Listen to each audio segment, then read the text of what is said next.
මුලින්ම මතක් කරන්න ඕනේ මේක ලංකාවේ TRCSL approved සහිත දුරකථනයක් සහ අවුරුද්දක ඔයාලට අඩ්වාන්ස් කම්පැනි වගකීමක් හම්බ වෙනවා. සහ ඒක හින්දම ඔයා හොඳ වගකීමක් තියෙන affordable price එකකට 5G device එකක් හොයව හිටියනම් මේ කරුණු කාරණා ටික බැලුවට පස්සේ තේරෙවි ඇයි ඔයා මෙන්න මේ Moto G45 කියන device එක මිලදී ගන්න අවශ්‍ය කියලා. අපි මුලින්ම මෙන්න මේ Moto G45 එකේ තියෙන sleek design එක සහ vegan leather vibe එක ගැන කතා කරමු. device එක ඔයාට බැලුවටම තේරෙනවා ඇති මාරම premium look එකක් තියෙන device එකක්. මොකද මේක ආසන්න වශයෙන් ලංකාවේ release වුණේ රුපියල් 64999කට. ඒ කියන්නේ රුපියල් 65000 කියන segment එකේනේ.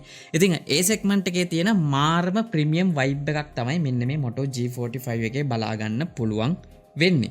ඒකට ප්‍රධානම හේතුව තමයි ඔයා ලංකාවේ මිලදී ගන්න කලර්ස් දෙකේම මෙන්න මේ vegan leather back එකක් තමයි include කරලා තියෙන්නේ. ඉතින් glass back එකක් තියෙනවා වගේ අතින් ලිස්සලා යන්නේ නැහැ. සෑහෙන හොඳ grip එකක් මෙන්න මේ device එක පාවිච්චි කරද්දී හම්බ වෙන විශේෂයෙන්ම මේ තියෙන flat frames එක්කම.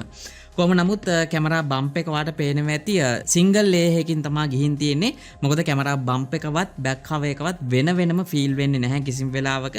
මේක තනි ටෙක්ස්චර් එකක් තියෙන්නේ. ඉතින් ඒක සම්පූර්ණයෙන්ම vegan leather back එකක් include කරලා තියෙන්නේ. ඒ වගේම Motorola logo එක device එකේ මැදට වෙන්නම place කරලා තියෙන හින්දා ඒකේ මාරම unique look එකක් මෙන්න මේ Motorola device වලට එකතු කරලා තියෙනවා.